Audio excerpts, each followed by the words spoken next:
नमस्कार साथियों, स्वागत है आपका हमारे YouTube चैनल laviofficial.com पर, जहां हर दिन सुनिए नई प्रेरणादायक पौराणिक और धार्मिक कहानियां, भावनाओं और भक्ति से भरी हुई।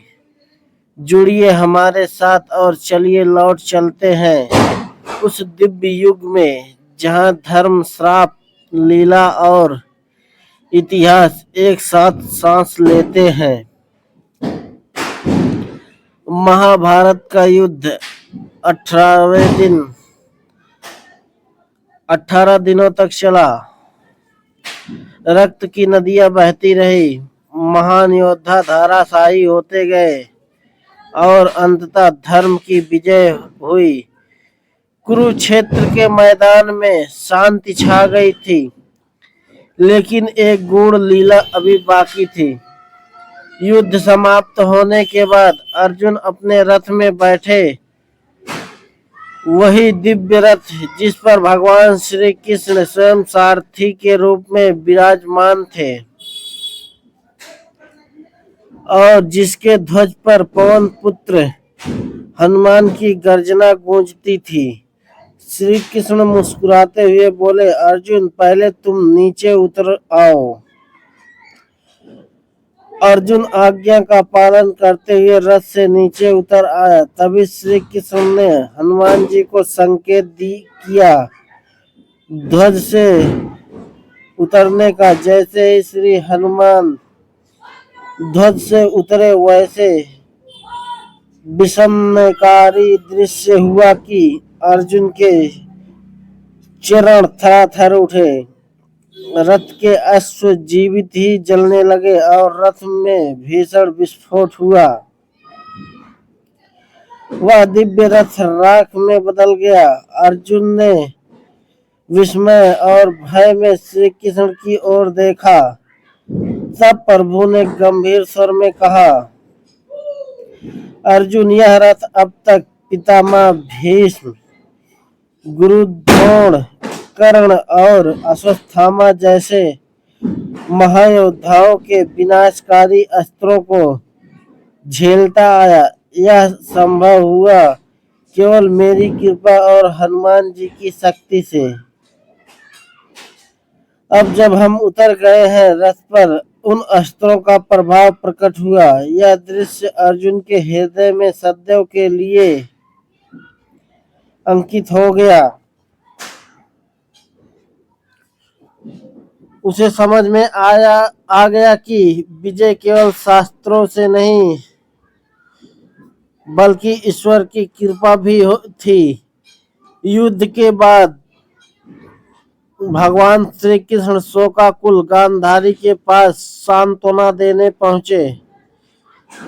गांधारी अपने सब पुत्रों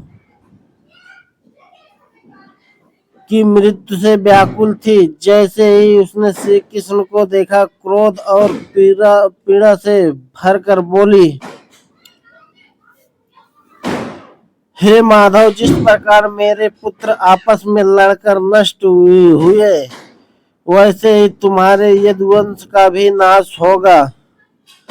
वे भी एक दूसरे के हाथों मारे जाएंगे।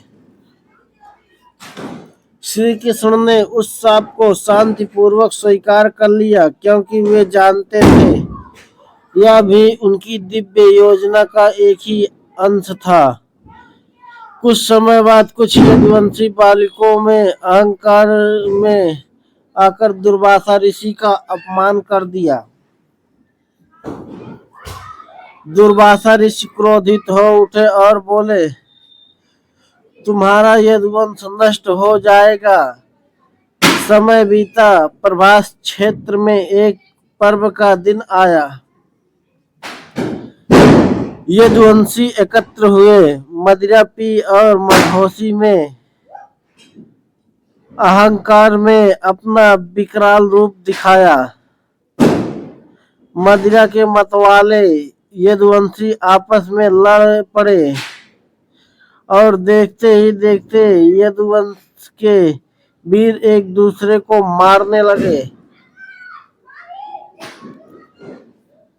रक्त बहा, तलवारें टकराई और उस भूमि पर जहां कभी यदुवंश की महिमा गूंजती थी, अब केवल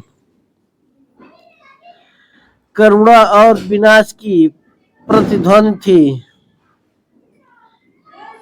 भगवान श्री कृष्ण के रहते हुए भी यह सब हुआ, क्योंकि यह श्राप और लीला दोनों थी। जब अंत हुआ तो एक भी यदुवंशी शेष न बचा। इस महाविनाश के बाद श्री कृष्ण ने अपने स्वधाम लौटने का निश्चय किया। वे सोमनाथ के निकट एक वन में पहुंचे। पीपल के वृक्ष के नीचे ध्यानस्थ होकर बैठ गए। उसी समय जरा नामक एक बहेलिया वहां आ गया। उसने दूर से देखा कि श्री कृष्ण के पदतल को हिरण समझ लिया और विषयुक्त बाण चला दिया। श्री कृष्ण के चरणों में लगा। जैसे ही वह बाण लगा, वातावरण में अद्भुत शांति और दिव्यता छा गई। श्री कृष्ण ने मुस्कुराते हुए बहेलियों को क्षमा किया और अपनी देह का त्याग कर स्वधाम को प्रस्थान किया। यदुकुल का अंत एक युग के अंत का संकेत था। यह केवल वंश का संहार नहीं, बल्कि दिव्य लीला का समापन था। अहंकार चाहे कितना भी महान वंश क्यों ना हो, पतन का कारण बनता है। ईश्वर की लीला अपरंपार होती है, जिसे मानव बुद्धि पूरी तरह नहीं समझ सकती। और अंत में हर युग का समापन एक नए युग के जन्म का संकेत होता है। धन्यवाद मित्रों, यह कहानी कैसी लगी कमेंट बॉक्स में जरूर बताएं। फिर मिलते हैं अगली कहानी के साथ, जहां हम प्रतिदिन लेकर आते हैं एक से एक कहानियां जो आपके हृदय को छू जाए।